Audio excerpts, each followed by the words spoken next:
اس لیے ہے یہ وقت، ہم اس لیے نکل رہے ہیں کہ اس نکلنے پر اللہ پاک کیا نعمتیں دے رہے ہیں۔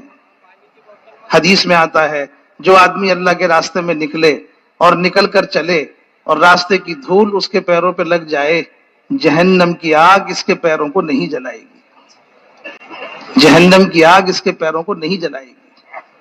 یہ راستے کی دھول اس کے چہرے پہ لگ جائے، حدیث میں آتا ہے کہ جہنم کی آگ اس کے چہرے کو نہیں جلائے گی۔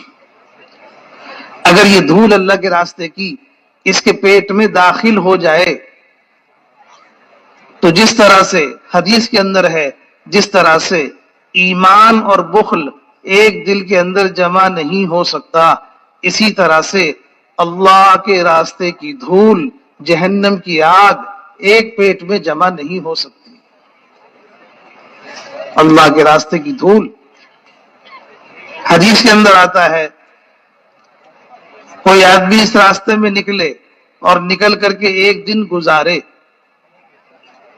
حدیث میں ہے اس کا ایک دن اس کے علاوہ کے 1000 دنوں سے زیادہ ہے۔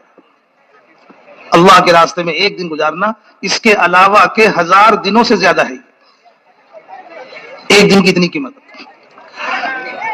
بھائیو دوستو بزرگو، ایک جماعت تیار ہوئی، جماعت تیار ہو کر حضور پاک صلی اللہ علیہ وسلم کی خدمت میں حاضر ہوئے، یا رسول اللہ آپ ہمیں اجازت دے دیں، ہم یہ رات یہاں گزار لیں، ہم یہ رات یہاں گزار لیں۔ رسول پاک صلی اللہ علیہ وسلم نے ارشاد فرمایا کیا تم نہیں چاہتے کہ تمہاری یہ رات جنت کے باغوں میں گزرے؟ کیا تم نہیں چاہتے کہ تمہاری یہ رات جنت کے باغوں میں گزرے؟ کیا مطلب ہے؟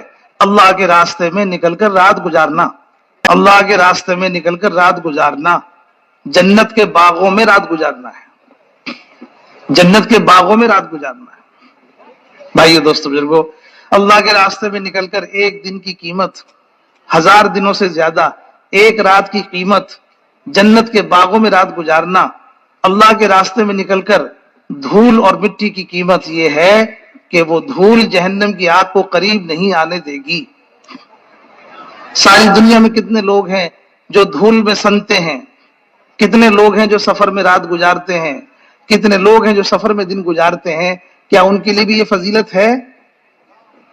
سفر میں جا کر کے دن گزارتے ہیں، سفر میں جا کے رات گزارتے ہیں، سفر میں جا کے دھول میں سنتے ہیں، تو کیا ان کے لیے بھی دھول کی یہ قیمت ہے کہ نہیں؟